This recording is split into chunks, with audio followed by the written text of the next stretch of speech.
Good evening, ladies and gentlemen. Thanks for joining us on this week's wrap. We weren't around last week, but so what we're gonna do is merge it together. Focus primarily on Imperial Day yesterday at Sandown, and also have a little look at Cheltenham Festival. Obviously, we've had the 48-hour decks for the two Grade Ones on Tuesday, and the earlier races in the week, particularly Tuesday and Wednesday, are forming a little bit better with jockey bookings, etc. So we'll have a look at them and also a couple of horses to follow on the Thursday and Friday. Dave, James, thanks for taking time out this evening, joining us. James, we'll start with you on Imperial Cup Day. Opened up with a mediocre, I thought, juvenile hurdle. Was it anything better than that? And the better things were to come a little later on the card. Yeah, no, it was quite mediocre. The winner just made all. Didn't really look in trouble at any point during the race. But the interesting point was, I thought because he was third last time in the Chatteris Fen at Huntington to Arabian Revolution, who's recently been back for the Fred Winter, and Geraghty's jocked up for that. So I think that was quite an interesting form boost. But aside from that, yeah, the interesting racing was later on in the card. Yeah, and if you want to take us into the EBF, which has proved to be a very good race in previous years, and I think it's one of the best novices races away from the Cheltenham and Aintree festivals. Yeah, it often is, and I thought both the EBF and the Imperial Cup were, to an extent, wrecked by the start. I've mentioned it a couple of times this season, but when they have to do the standing start, it causes so many horses problems, and I'd say at least half a dozen of them were basically out of the race immediately. But once it got going, as to May was really quite impressive in the end. He's been improving all season. He jumped well, he travelled strongly. Looks like a big future chaser, and saw off a great try. Another one, very similar sort of type for Nichols, who's been progressing all season. And they're two to look forward to next year. It's quite similar. I suppose he's quite a similar type as well to the same owners. Sirabad, who ran the day before on a novice hurdle at Sandown, the two prospective chasers. They seem to sort of pull nicely clear the Nichols pair, and I think they're quite exciting for next season. It was interesting as well. Another form boost for the festival, as to May, was well beaten by Thomas Brown on New Year's Day. Nichols tweeted actually earlier on saying he told Harry Derham that would win the Imperial Cup later on in the season, and he's obviously done that, which is quite impressive. But that form boost for Thomas Brown, which is not the first one this season, is clearly key for this week. And the Albert Bartlett for a race he's got quite a strong chance in. And then you had the Imperial Cup, which was another race where loads of them seemed to get absolutely stuffed in behind from the start. Wicklow Brave liking the better for hurdle, standing start obviously doesn't suit him, and he was beaten after about 10 yards. And then a lot of the classy horse in the race didn't seem to turn up. West Wizard was pulled up, Biduri was pulled up, well backed in Fancy for the Fred Winter. I think Senior Rusco was pulled up. It was just a funny old race, and the only positive for me was another little form boost in that the second horse, Raven Black, who tried to nick it. He nicked a race at Sandown earlier in the season, and my Fred Winter fantasy was in third that day, Bouvroy. So that was just another little positive for this week. You're liking your Fred Winter form boost, aren't you? Yeah. So I'm guessing that's a make or break race for you this week, a Fred Winter handicap. Yeah. Well, Wednesday is the day, really. Dave, what we'll do is want to touch on the two starts. I think Jamie Snowden, half an hour after the race in the EBF, he tweeted about being 15 wide at the start and losing all chance on one big theatre, and you got the impression not only in his confidence, his stable form, and the market moves that he was particularly fancied. And again in the Imperial Cup, the standing start saw 20 breath across the Sandown straight, and then trying to form a little bit of a single file coming when got over the two hurdles in the straight and leaving the back straight. Do you have worries about the first 3 mile handicap on? I think it's the 3 mile handicap in Ultimate Chase, which is the third race on the card on Tuesday at Cheltenham. Yeah, dead right, I do. I saw James's tweet and I actually retweeted it because I agreed with it entirely. Look, surely there's going to have to be a degree of common sense applied here this week at Cheltenham. We're going to be talking large fields, particularly in the handicaps.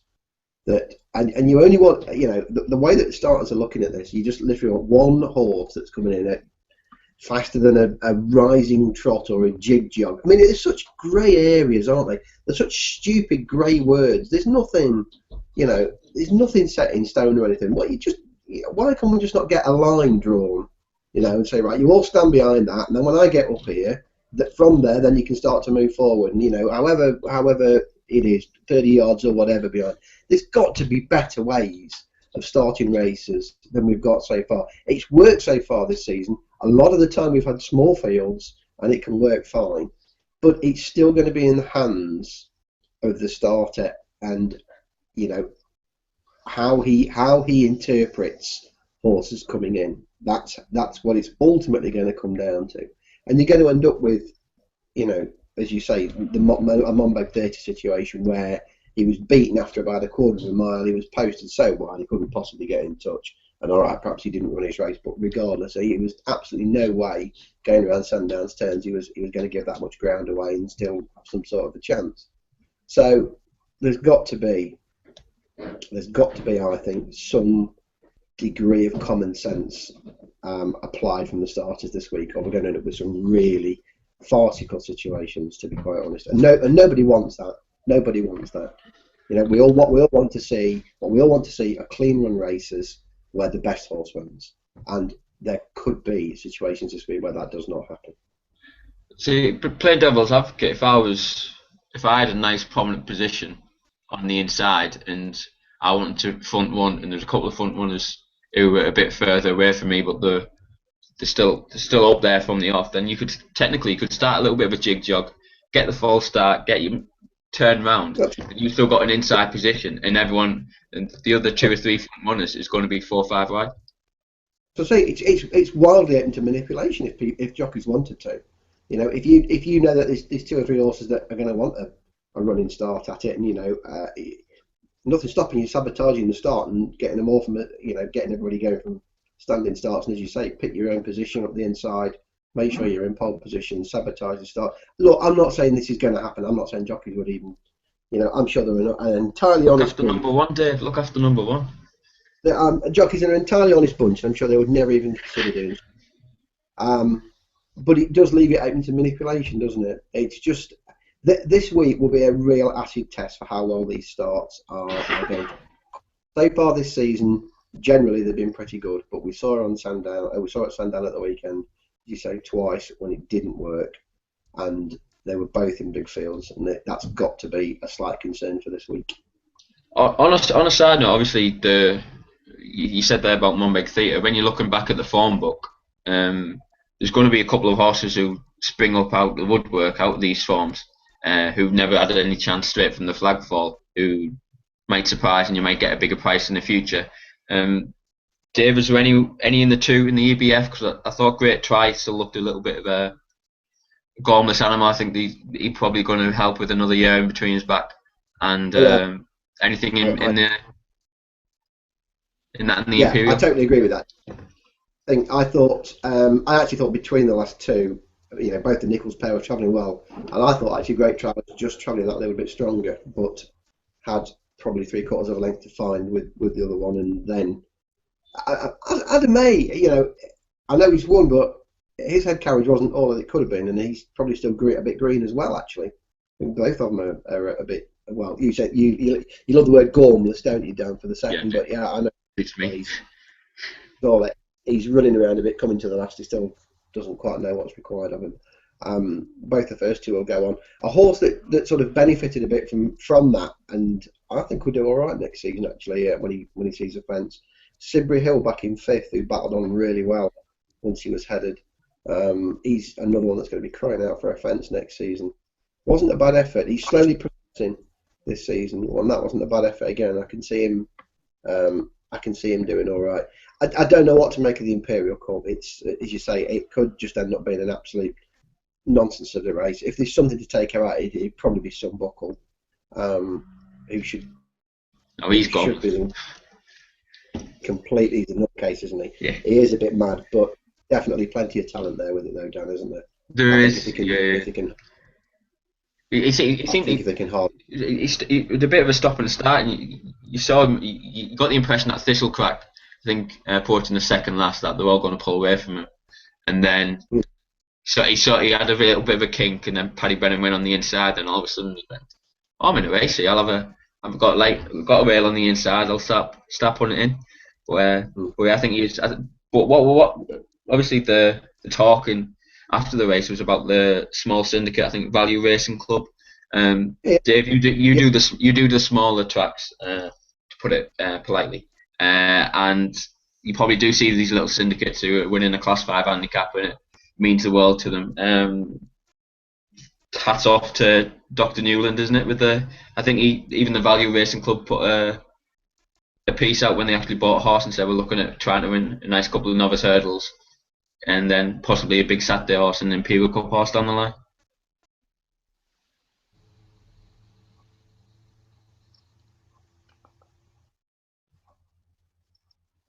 Dave?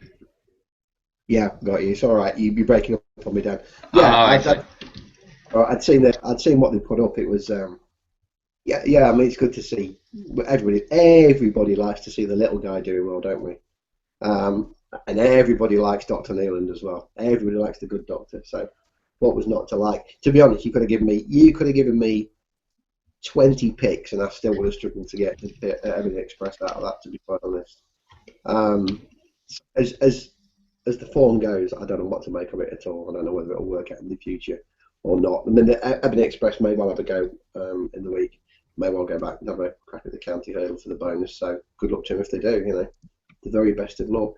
I thought the most interesting result on Sandown's card actually was Traffic Fluid winning, who was entered up in the novices handicap at Cheltenham, and I think would have got in the weights. I think from memory recalling, I think he would have got in the weights anyway.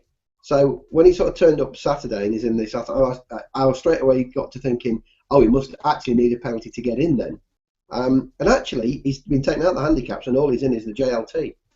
So it'd be interesting to see if Traffic Fluid has a go at the JLT at the weekend. Didn't see any quote from the trainer at the time. I don't know whether there's been one since as to whether he's going to have a go or not, but I think it'd be an interesting one. Is he?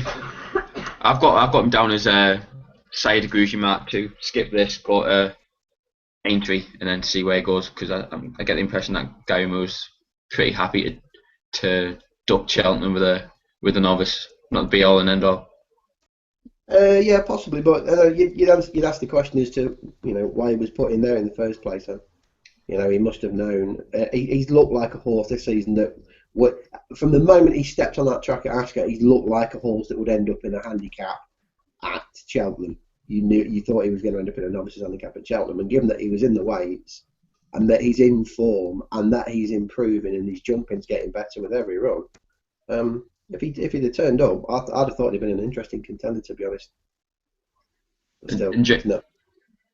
James, yourself, what about? I think there was an old favourite of yours who's become a bit of a rogue, which I think a lot of people love about him. Lovable rogue. That is Moss Park. That was an interesting performance from him on Saturday, wasn't it? Yeah, well, he just needs a bit further, I think, but he didn't look in love with it for a long way. There's one moment where he made a bad mistake, and I think if Sheehan had gone on the outside, I think he would have ended up winning because he just always trapped him behind on the inside for a lot of the way home, and he just couldn't quite build up the momentum he needed. But to finish second, having seemed sort of unwilling for most of it and made mistakes, he's still got a big. I'm sure he's got a big race in him somewhere. If he can just get maybe it's some sort of marathon trip somewhere that he can have a go at. I mean, he was well backed on Saturday. I looked at the card before and I fancied him, and then thought it'd be 5 or 6 to 1, and he was 3 to 1 in the end, I think.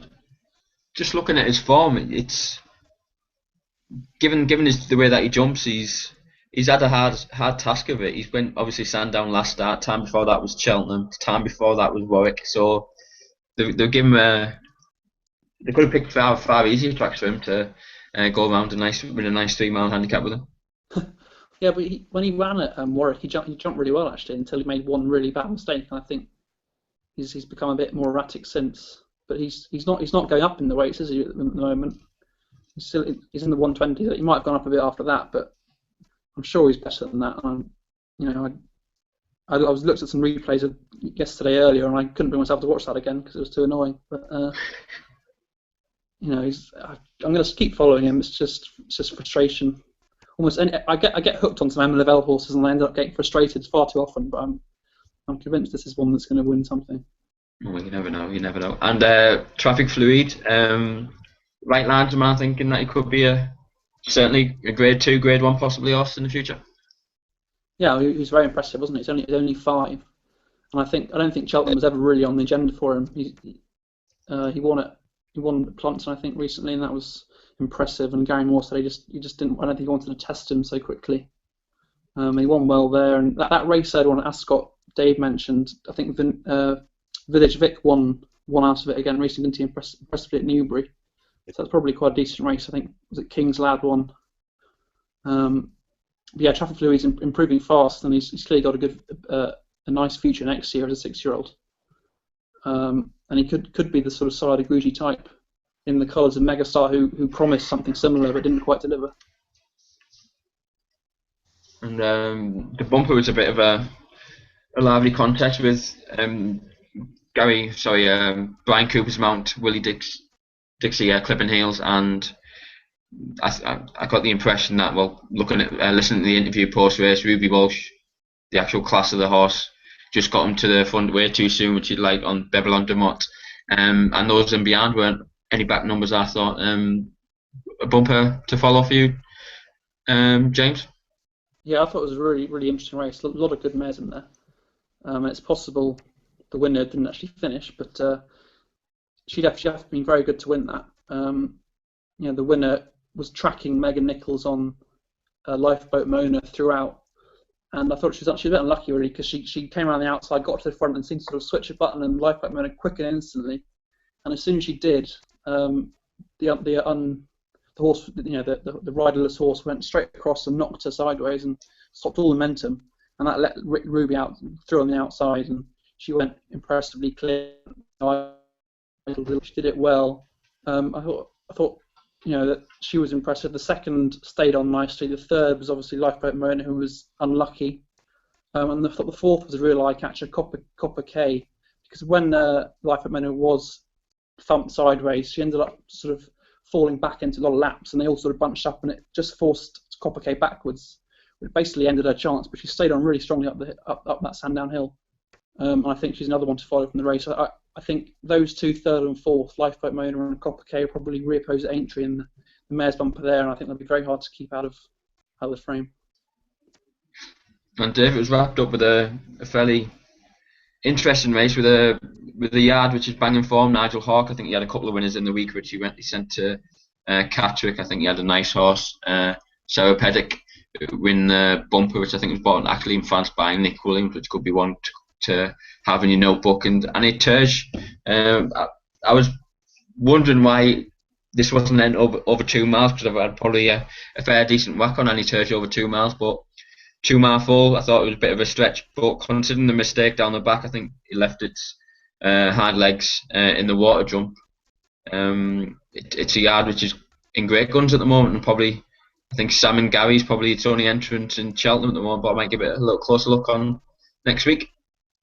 Yeah, well, we've sort of seen Sam and Gary before. He's got form that ties him in last season very close with the likes of Anacotti and others. So he's a classy sort, Sam and Gary on his day.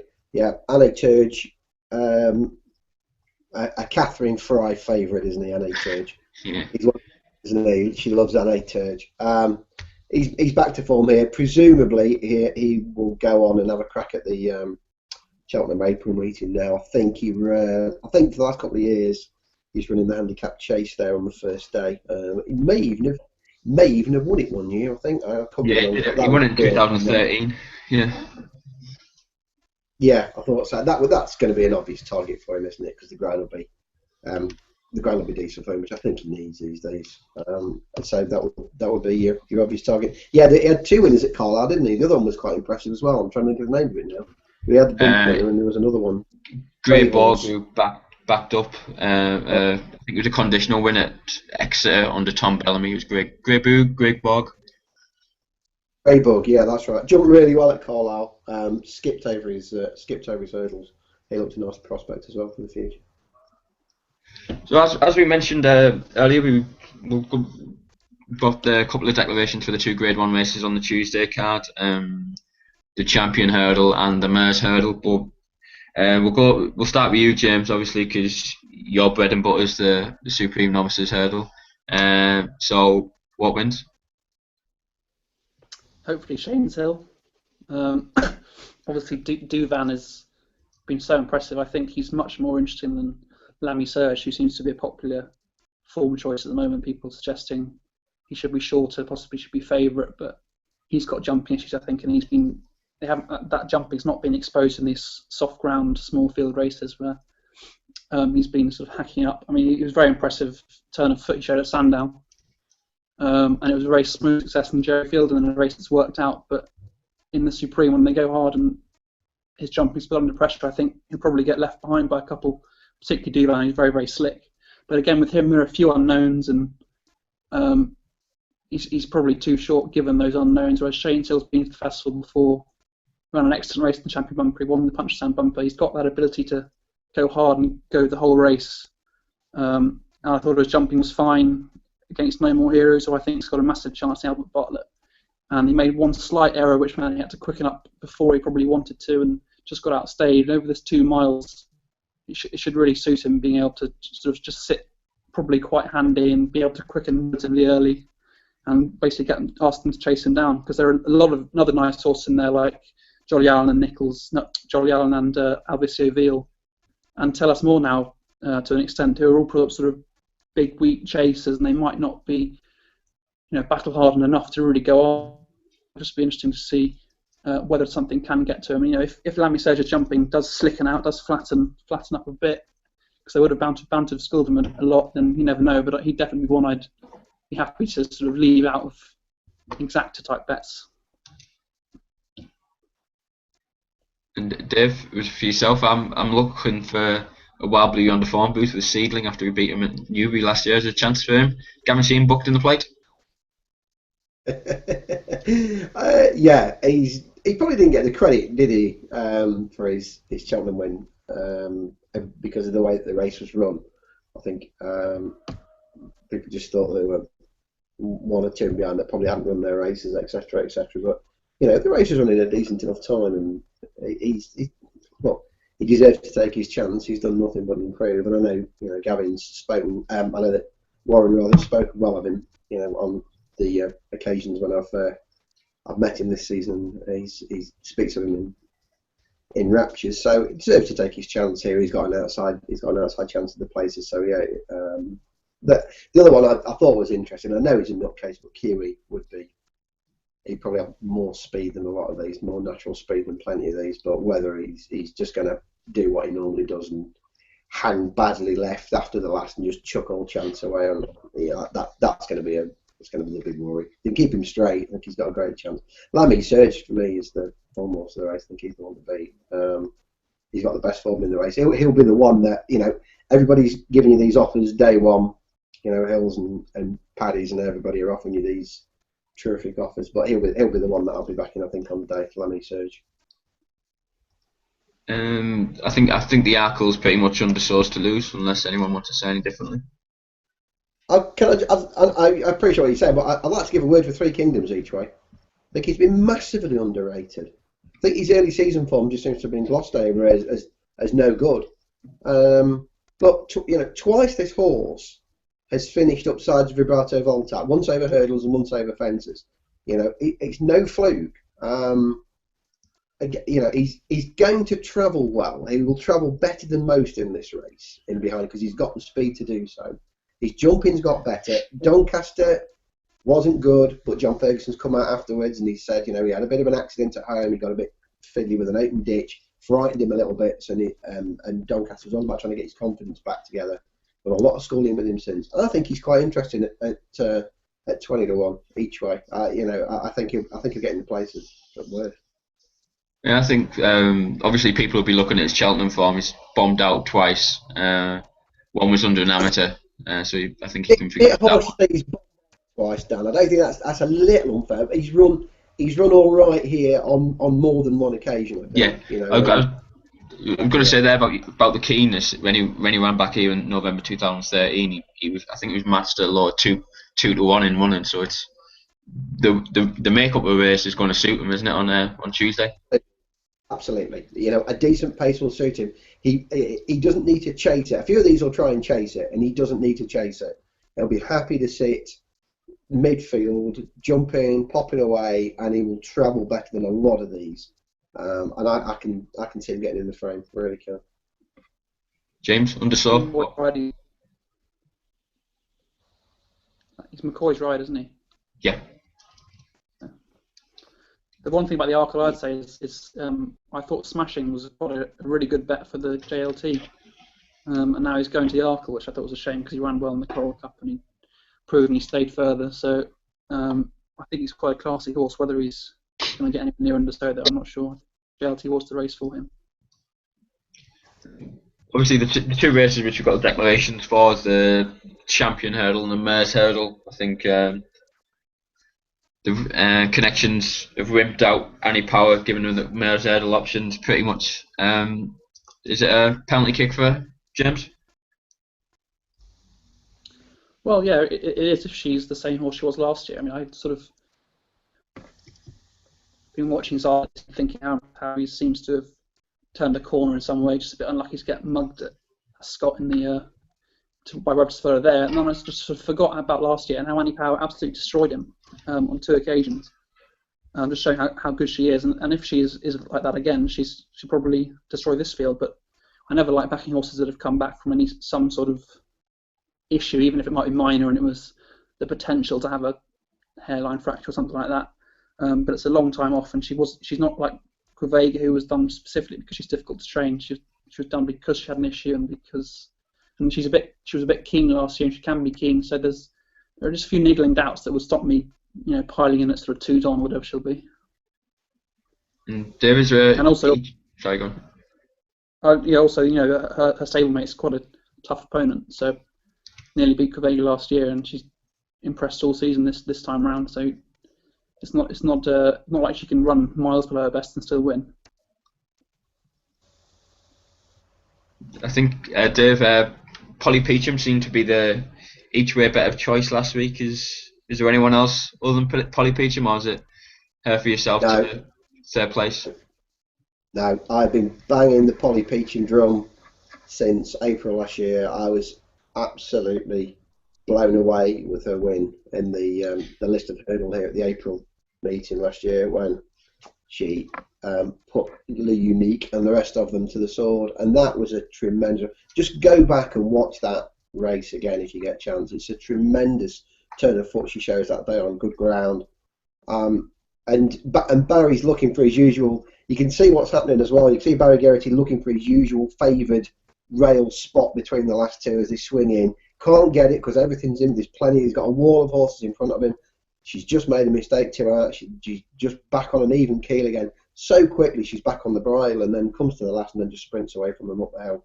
That was so impressive, and I think it took Nicky Henderson by surprise because at the time the quote he came out with afterwards was very, very telling. Well, she was off to the stallion, but after that we're going to have to think again, aren't we? And I think he knew straight away after that race that he'd got a horse that was capable of performing in the mares this year. And I'm on at bigger prices. Yeah, okay, I'm completely biased, but I'm on at bigger prices. But she looked really good when she came out at Wincanton first time this year, giving plenty of weight to Blue Buttons. You can forget all about Canton. That was a right Mickey Mouse contest. He stood still for half a minute. When the tapes went up, nobody wanted to go on. It was just a stupid race. Good ground, Cheltenham, decent pace. All of those will suit her. Can't kick her out the frame. And she's not as far behind Annie Power as you think on the official figures. I think she's got about £6 to find. Not much at all. She's got about 6. I think she's got a tremendous chance, Polly Peacham. I really do. And on the Champion Hurdle, Dave, your 1, 2, 3. Is it all about Forheen making all and not seeing another rival, or is there someone there who could burst the bubble?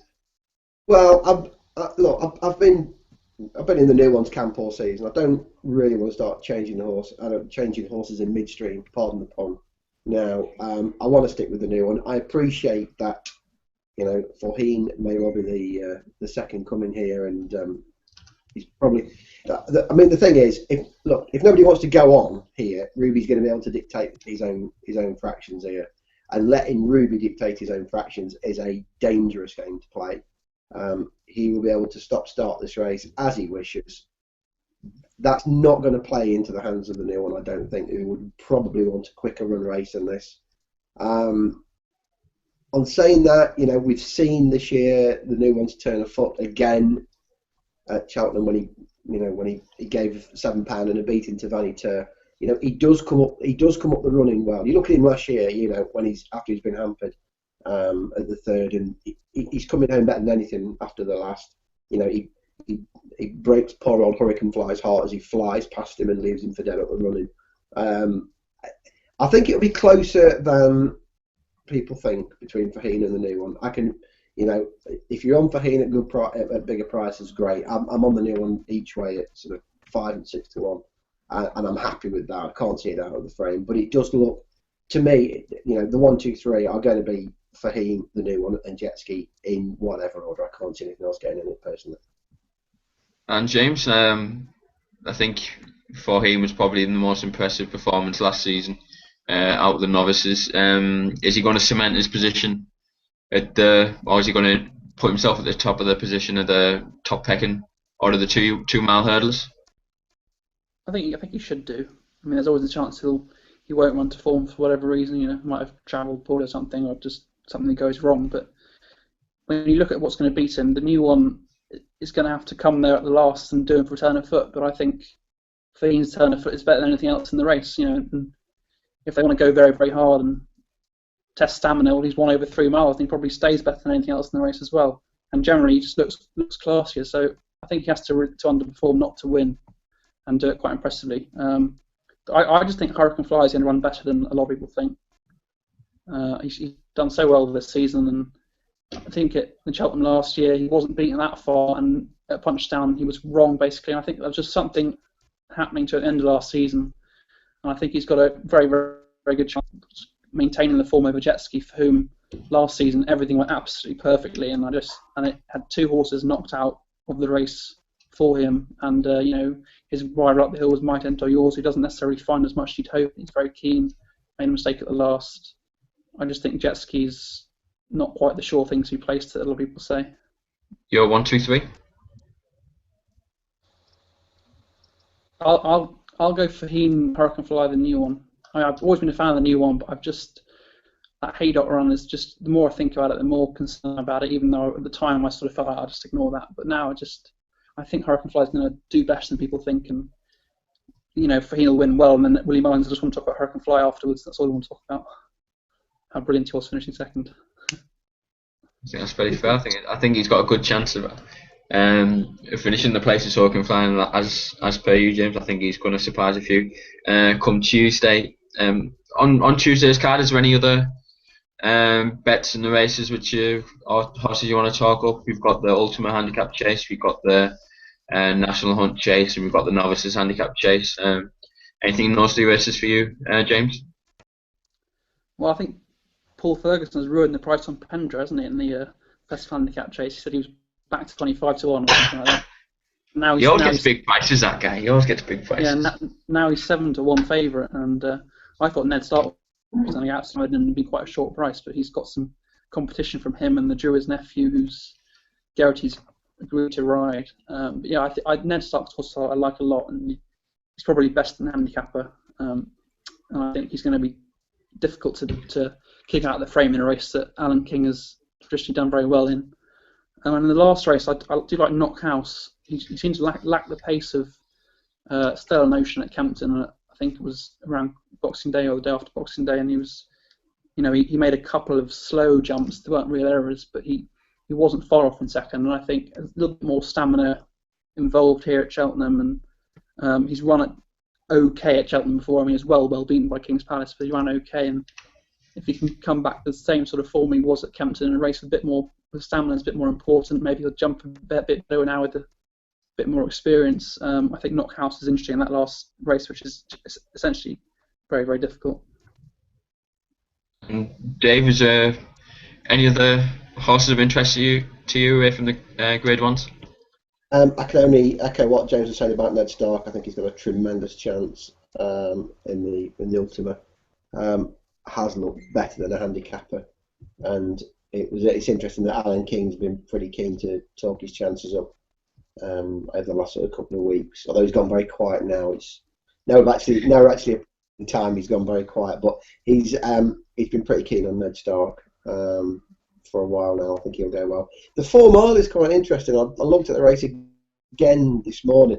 It's funny how you can sometimes look at a race, it looks really clouded, then suddenly look at it again and a piece of form jumps out at you. I think at 25 to 1, you can make a case for return spring each way in the National Hunt race. I think he's run 2 shockers, but it's possible that desperate ground was to blame at Warwick when he was made favourite for the Betfred Classic, and similarly at Weatherby last time it was quite sticky ground. I don't think he jumps well out of sticky ground. If you look at his third to King's Palace, and there's no reason to take that form as anything other than gospel.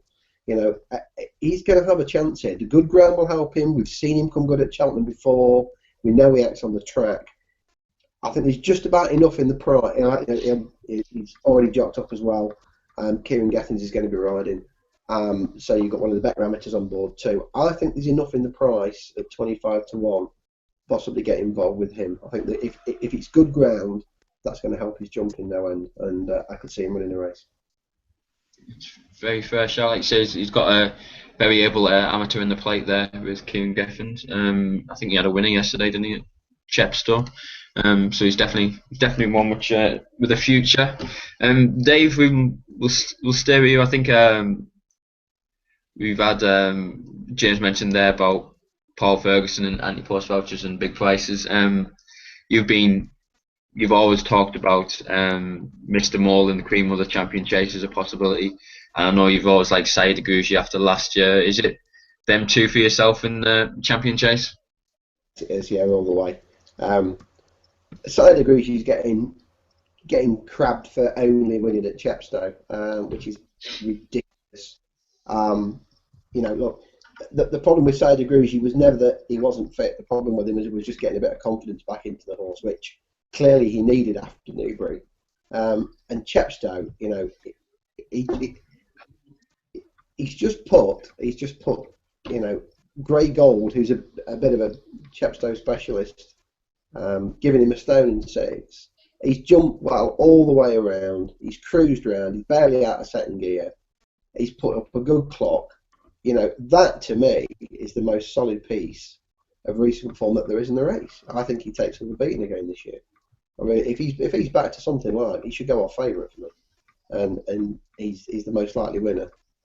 Mr. Mole, yeah. I've a couple of seasons ago suggested that perhaps there was enough raw talent in Mr. Mole that one day he might be contesting championship races, at which I got roundly laughed at, quite rightly so probably at the time, because it was a little bit tongue-in-cheek, but hey, lo and behold, here he is, deserves to take his chance.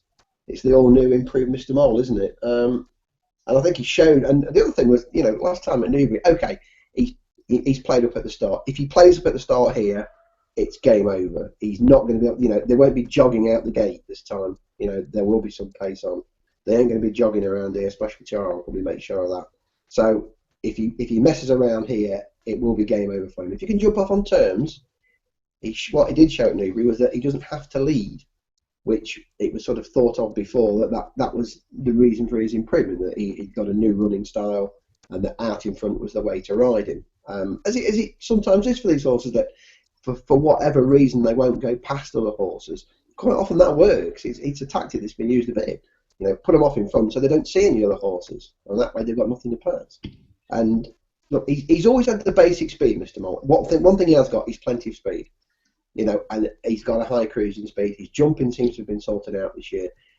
There's no reason he won't run his race if he jumps off on terms. I'd love to think that he can get in the frame, but he's Syed Agouji for me all the way. I can't. Again, now we're getting mixed messages, aren't we, again, about Sprinter Sacre. A couple of weeks ago we were getting he's back. now we're getting from Nicky. Well, he's clearly not the same horse as he was 2 years ago, but he's a sort of slightly downgraded version, but nevertheless he's still very good. I don't know. I don't think we know what to expect at all from Sprinter Sacre, and if he was back to anything like, he'd be a odds-on chance to win this, and he's not, and I think that says a bit. Yeah, I think some of the quotes this weekend was he's back to his best, but he's not near what he was 2 years ago. So taking that into consideration, I don't know how he's come back to his best then. How's he back to his best? Yeah, that's what they said, and then not his best, but minus 2 years. James, for you, is it too much of a quandary? Is it you just happy to sit back, just go no bet ways, just enjoy it, bite your fingernails for the third winter later in the card, or is there anything which is going to float your boat on Wednesday afternoon? Well, I'm still in the Champagne Fever camp for the Champion Chase. I don't think we've seen what he's capable of yet over fences. I thought in the King George he sort of travelled and jumped like you think he can do, and if he can get back to that sort of attacking style in over 2 miles over the trip that he beat Jet Ski and Might Enter Yours and Supreme, I think he's a real danger. I mean, obviously Sprint Sacre is difficult to weigh up, but Sada Grugy, excellent last year. I suspect he's probably right near that now, but he wasn't the unbeatable that Sprint Sacre was back in the day, and I think Champagne Fever could just have a spectacular performance in him. Aside from that, in the Neptune, it's not a race that is as good as it often is. There's normally some superstar, I think, in there lurking that's going to come and win it, like Faheen or Simon Sig or the new one. This year, I think it's much more open. I'm not really a fan of Nicholas Canyon. I think Outlander's form is very easy to knock. Parlour Games, I think, is solid, but is he really going to win the Neptune? I think something must be able to beat him. And Windsor Park, I think, has been spectacularly overrated. He's struggled in the last 2 races with his jumping and got a bit closer than he probably should have done to Nicholas Canyon when the race sort of fell apart. One at a decent price I like is Ordo Abchow. He ran on trials day, beat Value at Risk, who I know a lot of people, including me and Paul, like for the Albert Bartlett. He was right at the back and not a particularly strongly run race. He was a little bit keen early, but his jumping is quick, and he just accelerated past him and Vega Colonge, who ran a perfectly good race in Dovecote. And I think in an open race, he's worth chancing for Alan Kidd. He'll jump well, and as long as he settles in behind, I think he could loom up and cause some damage. But yeah, then you go on to the RSA is very tricky. I think I've always liked Don Polly, and I think he's got a great chance. But obviously, with Coney Gree potentially going to the Gold Cup, King's Palace might get his own way in front. You never know. But I think that's quite a tricky race, and Don Polly's short enough now. And then you obviously go on to the cross country, which is a race I never really have an interest in. And finally, you get to the 2 I'm really interested in, Fred Winter and the Bumper. I've talked up Bouvroy a lot of this season. I just think his form has worked particularly well.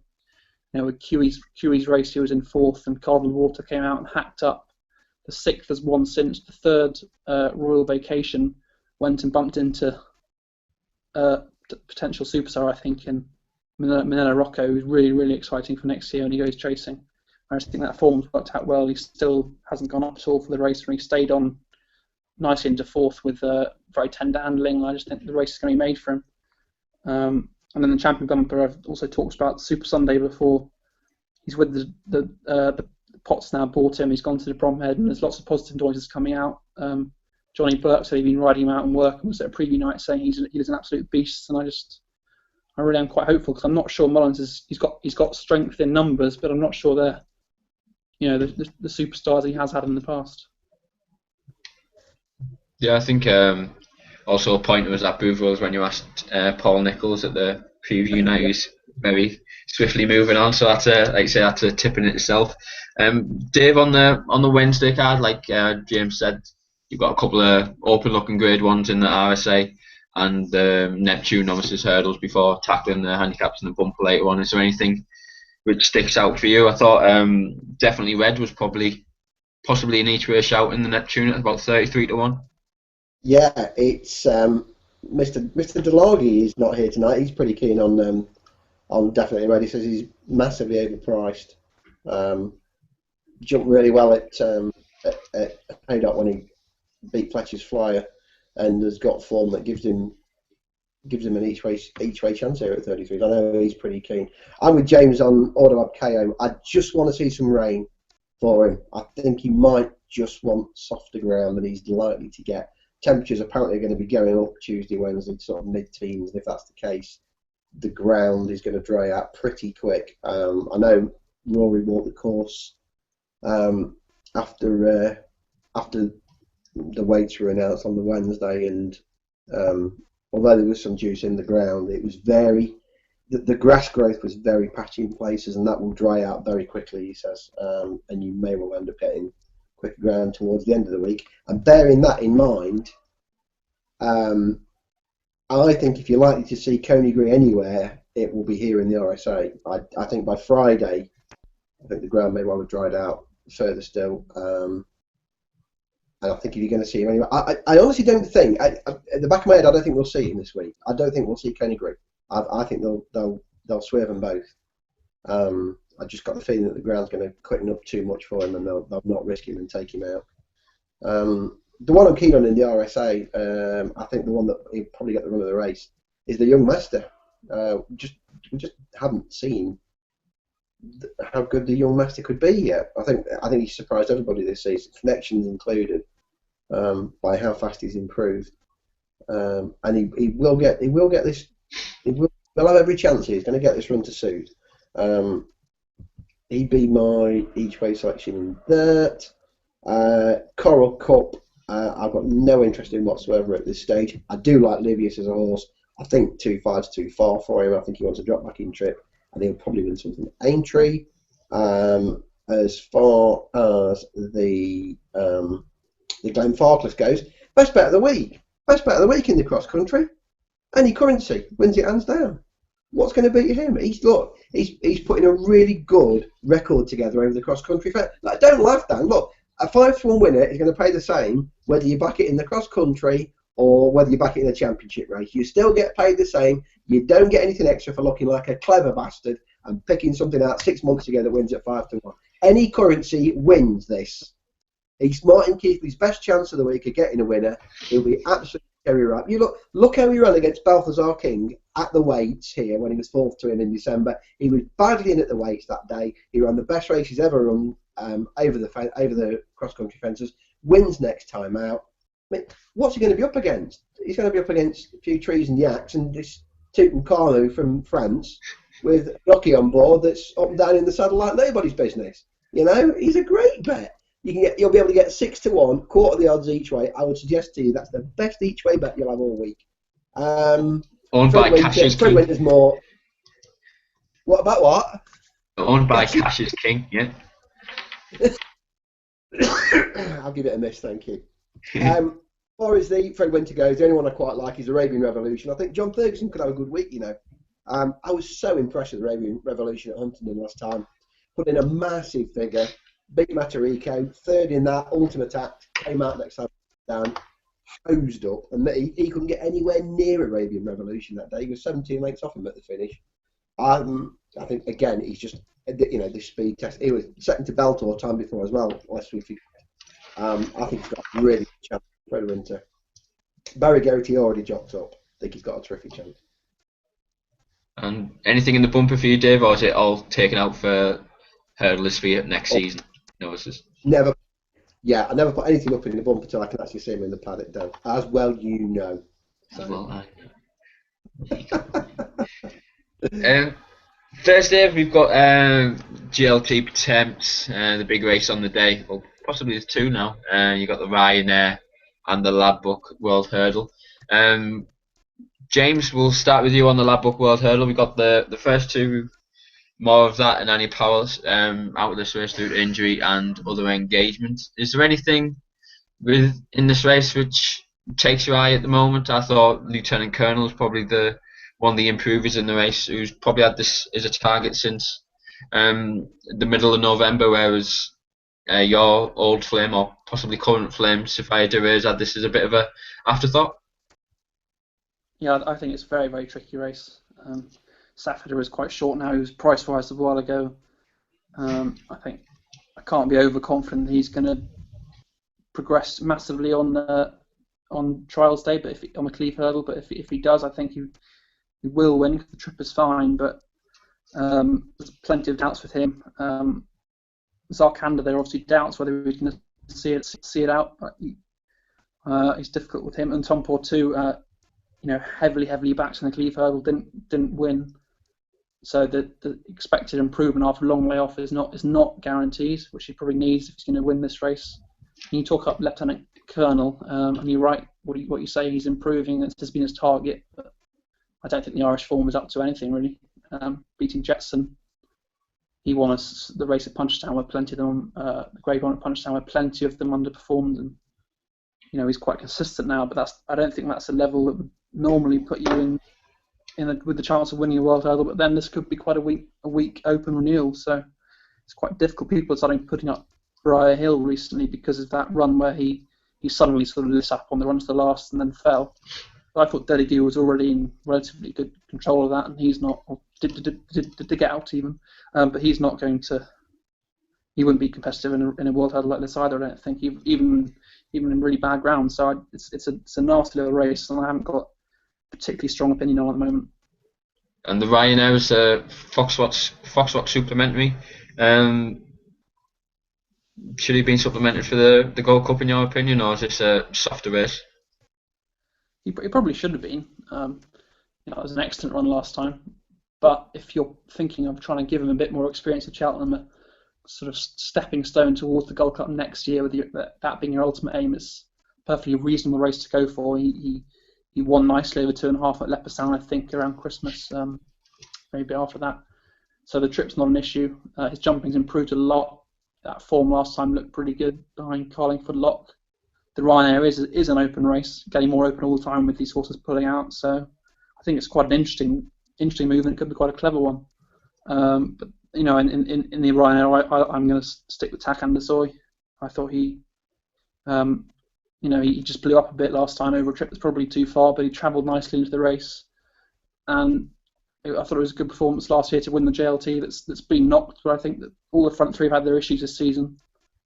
And I think Takan Desoy is still underrated, and he's still not achieved what they expected him to achieve in terms of star quality, and I think he could do that over his right trip in this Ryanair. Dave, is it a bit of a surprise for yourself that you've AP McCoy's possibly could be deserting Takan Desoy in the Ryanair and riding Uxie's Onda, given that I think JP McManus has allowed him to ride if he wanted to? Yeah, it would seem a slightly strange one.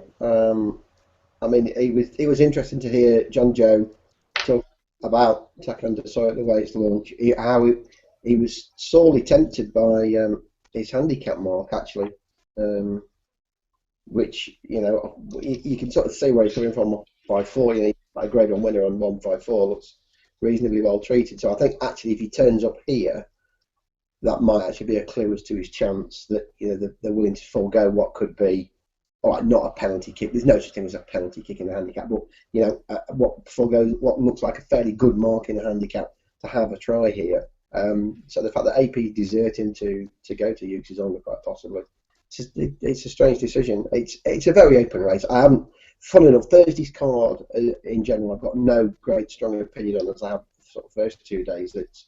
I could be absolutely broke by the time Thursday gets around if I don't get a team on the board. So it's probably a good job I haven't got a strong opinion. If I had to have one in the Ryanair, it would be Boldness at Say, who's looked a different horse since being stepped up to 2.5, 2.5. People are going to try and sort of crab him because of his Cheltenham record, and he's never got round here yet. But I think he's been a little bit unlucky on more than one occasion to tip up. I know Alan was blaming the low angle of the sun on one occasion when he had a novice chase at his mercy. But he's looked a different horse, I think, since stepping up. He'd be a tentative selection for me, I think, in the Ryanair. And the World Hurdles are guess up. I've absolutely no opinion. I was really hoping that we would see a fully fit and back to form more of that turn up here, because he thrashed this lot. I'm sure he would. He beat this lot 10 ways to Sunday. I've got no great opinion on the race. I can see the case being made each way for Cole Harden. at a big price. He's got form that would have tied him in very closely with Rock on Ruby. He was carrying level weights that day when he was not far behind Rock on Ruby, doing all of his best work at the finish. And the run since has come at a time when Warren's yard was clearly not right. So I can see a case for him at a big price, but really, I've got no strong opinion at all. Though. James, on the rest of the Thursday, then we'll come to you. Obviously you're slightly bemused with the placing of Smashing and going the Ark instead of the JLT. What wins it in his absence? I think Votor wins it. I think there's basically 4 horses that have got a very good chance. Votor, Pretty Zig, Apache Stronghold, and Valsalido. Valsalido and Apache Stronghold are very, very closely rated, but I think they're both probably more stayers. I think Valsalido's got potentially a bit more pace, but I could see him challenging Votor up front a little bit and getting burnt out. And Apache Stronghold, he got outpaced a couple of times last time before running on and winning well, and his jumping was put under pressure, and it failed the test a couple of times as well. And I think that might happen here. You can see him staying on really strongly up the hill, but I think Votor will be gone. If you look at last year, he was winning good races, but he wasn't absolutely bolting up, and then he turns it supreme, looking an absolute monster. And I think this year he looked very good first time out in a race where nothing really challenged him. Then he was something wrong with him at Christmas when he made a bad mistake as well. And then last time it was nothing race, and he just sort of pootled around in front and won easily. But I think you can expect Willie Mullins to get him back to, sort of turning him inside out now at Cheltenham and being the real top class horse he is. And I just think he's got a really, really good chance. He's probably might still be valued about 9-4 because I just think he's going to show his best form this time. I had been keen on Pretty Zig, but that fall when Nichols has been a little bit greedy, I think, going for that Grade 1 is a little bit off-putting. He had been described as a cautious jumper. There were no signs of that during the season, but with that fall going relatively quickly, you never know that those issues might come back, and he's not really drifted. He's about 7-2, and that's enough for me to leave him alone against a horse of the caliber of Votor. Anything in the handicaps would stick out for you, or? Well, Monetaire sticks out because he won. I thought it was a really good race. He won at Newbury before turn of the year when he beat Solar Impulse, who just sort of kind of boosted that a couple of times, finishing second to Joss's Hill and Three Kingdoms. I think Monetaire's been targeted at this race, the Festival Plate, assuming it's decent ground. They said they might go for Grand Daniel if it rains. I think this is where I'll go. But then everyone has spotted Monetaire as well. So he's favourite, but he's definitely the one that sticks out. And Brother Brian wins the Potemps. Oh yeah, well, I know. Actually, there is one of the Potemps I like. Join the Clan. I know he's won twice for a John Joe horse. That might not be the ideal preparation for a handicap, but he hacked up against Closing Ceremony at Warwick, who obviously came out on that graded race when the jockey was one of his first rides and didn't really know what he was doing, I don't think, but the horse sort of carried him through. And then last time he came quite late at Wetherby when it was quite under the radar, that card. But it was another good win. He shouldn't have gone up too much for that. And I think he's got plenty more progression for that condition jockey, who also will hopefully be improving alongside. Yeah, it looks as though he's getting obviously those two races, 2 wins. I've seen him raised up to a mark of 1-3 now. I think he's 10 in the list, so he should certainly get a run for JP McManus. And as you mentioned there, it's going to be likely that AP McCoy will probably pick something a bit more sexier profile, or with the likes of Regal Encore in the field. So you might get, if Patrick Cowley's on the plate again, then every chance he's going to be overlooked in the market. Yeah, I like him. I just think that Closing Ceremony form has worked out so well. And I just think he won again nicely. I think he's improving, and everything is pointing towards that race. And he's not been mentioned by too many. I think he's just nicely under the radar. Friday, Dave, have you had a look at this one? Is there anything away from the big one, the Triumph? Anything for you sticks out like a sore thumb at the moment, or are you liking your 3 mile novice hurdles in the Albert Bartlett? Well, obviously in the JCB, I've got 1 or 2 where each way Antipost running on Karazak, who are backed for this after he was second to Hargam here. and he was giving him £3 that day. You just had the feeling that he would be a better horse on spring ground, which by Friday, I think if the weather forecast is right, we're going to get genuinely decent ground by Friday. It should be on the quick side of good, as it was last year. And that's going to suit Karazak down to the ground, as will the fact that this is going to be a dogfight. That will suit him. He's got form that ties him in with every good horse in the race and puts him right there with a fantastic each-way chance. And I think, I do think he's still a little bit overpriced. I think he's still 20-1 kicking around, and that still looks a little bit overpriced to me. It may well go in again. Big fan of Beltor, I have to say. He's done nothing but impress me. That not just last time out at Sandown, but the way he travelled at Ludlow, you can tell he's an absolute monster of a horse. I think he's probably the one to beat, but I'm more than happy with my each-way poke there on Karazak.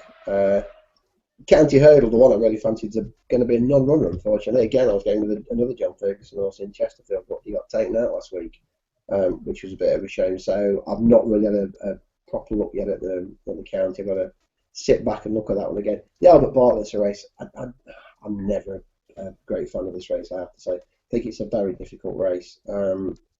I would be half interested, I suppose, in Beast of Burden if he turned up here rather than the 2.5 miler. He's looked all over Estella to me and has done. He's just a big unit. He probably wants some rain as well, which he's not going to get. But this is a race that, as I say, it's not one that particularly interests me year in, year out. It's not one I concentrate on.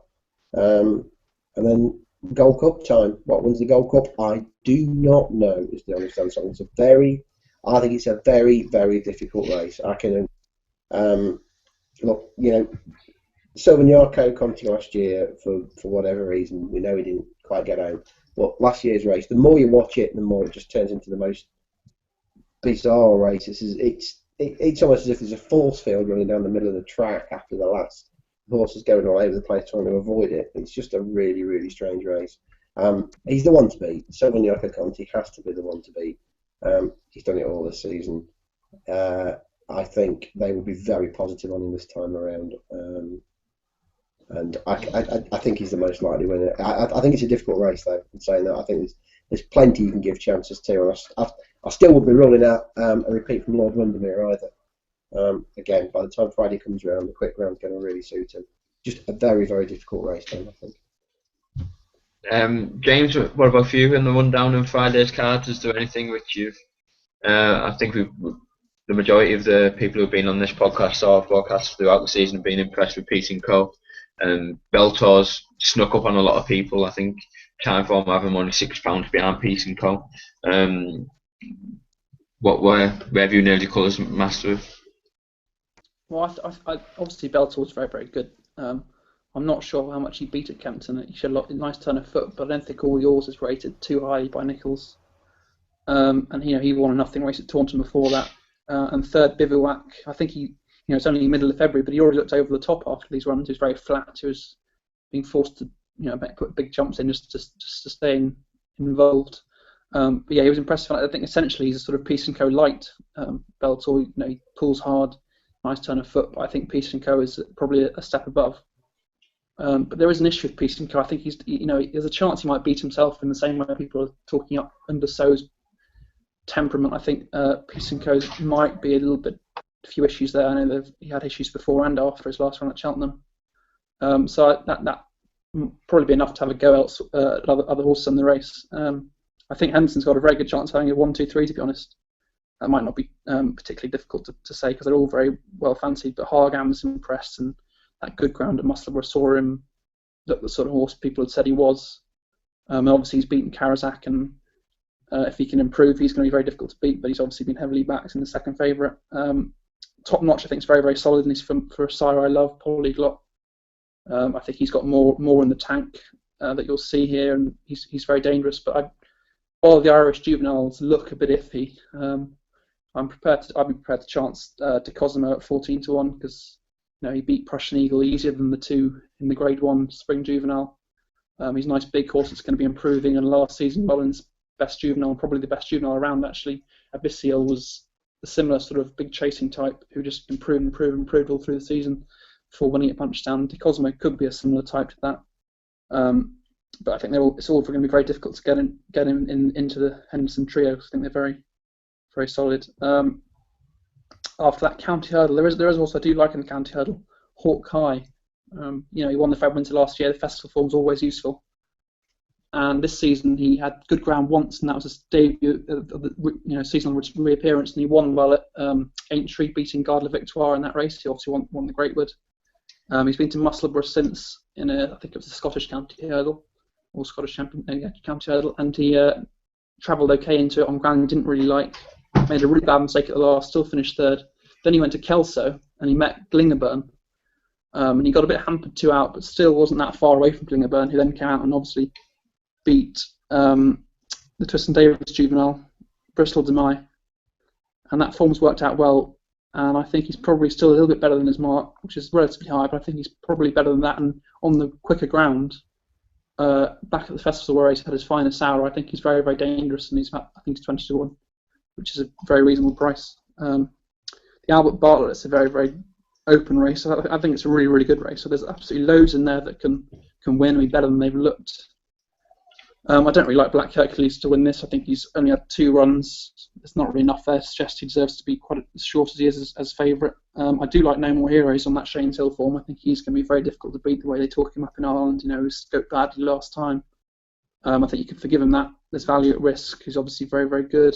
Martello Tower's probably a bit slow. I think the interesting thing is whether Barry Geraghty rides Karachi, Apache or Out Sam, because now it seems that Vita de Rock should definitely be going here. He's going for the Neptune. He's going to ride one of those two, and he hasn't committed yet. And if he goes for Out Sam, who's a horse I've liked a lot, whose form at Newbury worked out so well, I think it could be very interesting, and it could be a plunge on him. But then he's probably more likely to ride a Karachi Apache, who I probably think is a bit slow again, because he just sort of mopped up the pieces when Black Lion, Serial Shades of Grey took each other on about a mile out at Doncaster. Gold Cup, I think Dave's right, it's very, very tricky. I'm a bit arbitrary in that I basically want to ignore last season's race because it was so odd. I wouldn't touch anything in that race. I mean, that's probably unfair. Simeca Conti's done nothing but impressed this season, but I wouldn't be interested in him. I just look for the younger horses like Jack Adam, and if Koenigui turns up here, they're the two who could really improve and be something very, very good. They're not massively convincing, but I'd be happy to chance either of those depending on what turns up. And then Fox Hunters, I like On the Fringe. I mentioned him last time. He ran a very good race behind South Fight, and he's run at Cheltenham well before in this race. And I think he could be a danger to the favourite, who seemed to jump through a lot of fences last time. And then the last 2 races are very, very difficult handicaps, and who knows? I think there's a Don Polly Mark II case in wider front, but everyone seems to have cottoned on to that, so not going to be the same fun that there was last year. We'll have to see who gets jocked up. AP McCoy rides in the Grand Annual or the AP McCoy finale. Yeah, 2's on. That'll be in the end, I think. 2's on. Yeah, 2's everyone in the entire world is going to back that. I think it will. For the week ahead at Cheltenham, what's your best bet at the moment? Do you think the prices? Is there anything out there? Do you think is a Rick? Do you think people should be having a closer look at, Dave? Or are all the prices gone? Well, in terms of a Rick, I don't think there's any. Major. So I've put the case forward for Return Spring each way in the 4 miler. I think that's a big price. In terms of if I was having a bet right now, what would I do? I would have 2 each way singles and an each way double. Polly Peaching for the mares, any currency for the circus race, and go and get in the queue. Go get your money. Your best bets are in the mares hurdle and the cross country. Mares hurdle and the cross country. What is your problem with that, Dan Kelly? What is your issue with that? I said to you, look, you don't I would buy you a T-shirt and just say I had the each-way double on, and then on the back it'll say Mares hurdle and the cross country, and you have to wear that at the Paddy Power meeting. I'll tell you what. Comes up, obviously. When Paddy Power starts paying you extra for getting winners of championship races, I'll start betting on them more. But look, they're mine too. They're the most solid this week. So there you go. James, for yourself, is there anything that sticks out like? Yeah, 6 out. Well, just I think the two I've mentioned over and over again. Bouveroy and Super Sunday. There's still scope for them to shorten. And Hawkeye, I think, is a big price. People might start noticing that Glingerburn form, and you can see him getting back to the county hurdle in what looks very, very open race. But I think the shorter price nap for me is Votor. I just think there's issues for the next three, and I'm expecting him to be turning inside out for this week as he was last year. Well, we don't have long to find out, and like I say, we will soon find out if Votor is as good as last year when he was winning Supreme, and if any currency can do the business in the big one in the cross country. Dave, James, thanks for taking your time out this evening. Wish you all the best of luck at Cheltenham next week. As Dave says, a 41 minute pays the same at Sedgefield as it does at Cheltenham, so don't forget those delightful tracks such as Sedgefield. It's a great course. And we'll be back early next week to look back at all the action. No doubt there'll be plenty to talk about and plenty to follow on as we go through the rest of the season with the likes of Aintree and Punchestown. Again, Dave, James, thanks a lot for your time this evening, and we'll see you next week. Always a pleasure. Cheers. Thank you.